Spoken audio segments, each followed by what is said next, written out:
In today's video, we're keeping things super simple and we are just grilling up some chicken breast. I'm going to show you how to make a brine, how to grill it, and the perfect temperature to pull your chicken at so that you can end up with great results every time. When making a brine, there really aren't many rules to follow. The only thing that you want to make sure you get right is the salinity level of your brine.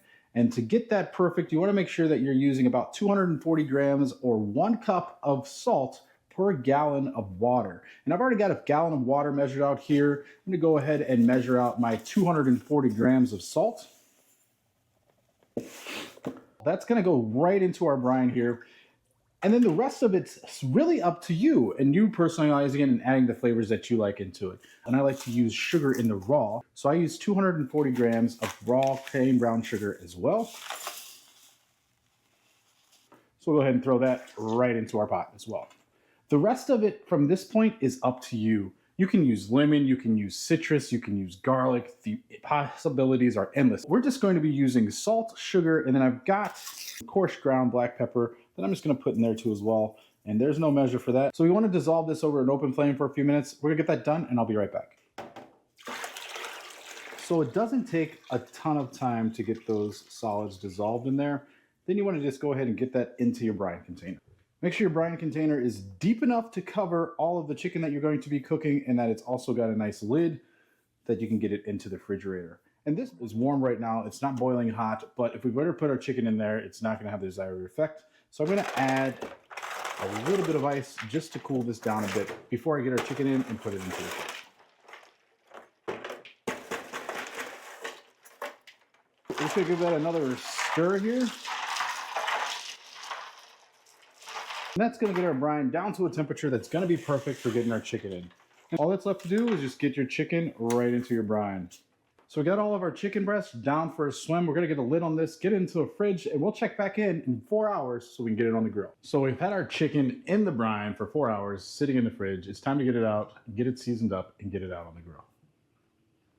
I'm using just a simple rub that I found over at the local grocery store. It's a McCormick seasoning that's got some garlic, onion, black pepper, and sea salt. But I encourage you to use whatever barbecue rub you would like. So this is just going to give it a nice little final layer of flavor here. And I'm not going too heavy there. Just I'd say that's probably just about a medium coat.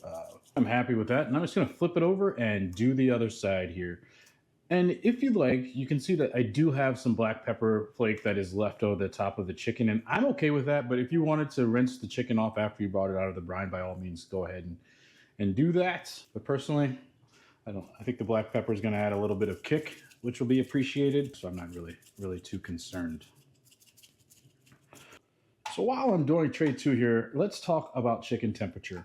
If you follow the FDA protocols, you're probably likely going to cook your chicken somewhere between 164 and 169 degrees.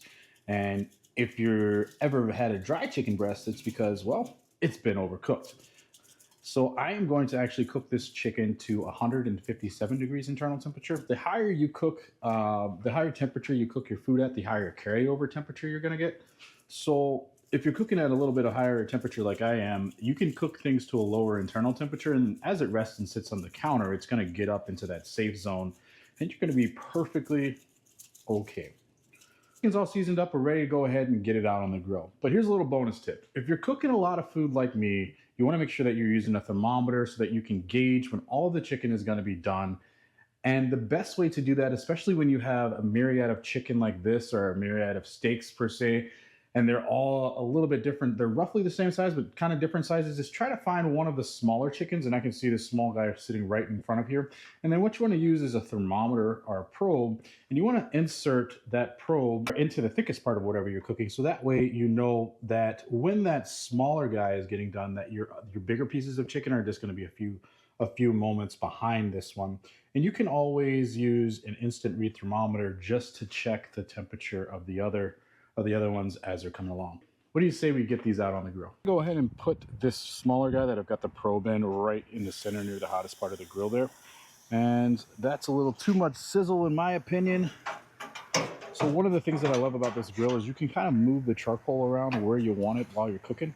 And now I'm just going to keep it back behind the split of the grate there, so that way I've got that heat in the back and then it's rolling forward and it is coming over the chicken. We're going to go ahead and load the rest of these bad boys in. This chicken's going to take about an hour, so about 30 minutes. I'll come over and I'll flip them over and turn them around and play with it a little bit and make sure the temperature is right where I want it. But I know that we're going to be about 45 minutes to an hour for these to be completely ready to rock and roll.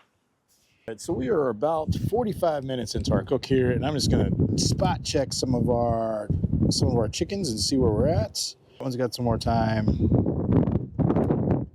That one's got some more time. That one's definitely not done yet. I'm going to grab a serving tray and start to get some of these off of here. But you can see they've developed some nice color on them. We've got a little bit of char spots on it where the grill got kind of hot. Things are looking great, coming along nicely, and this has been a really great and easy cook. You didn't think I was not going to try one of these, did you? Check it out. When you're cutting your chicken breast, make sure you're always cutting on a bias against the grain. And if you look there, that is what a perfectly cooked chicken breast looks like. Can you see the moisture in that chicken? That looks absolutely delicious. Let's give it a taste.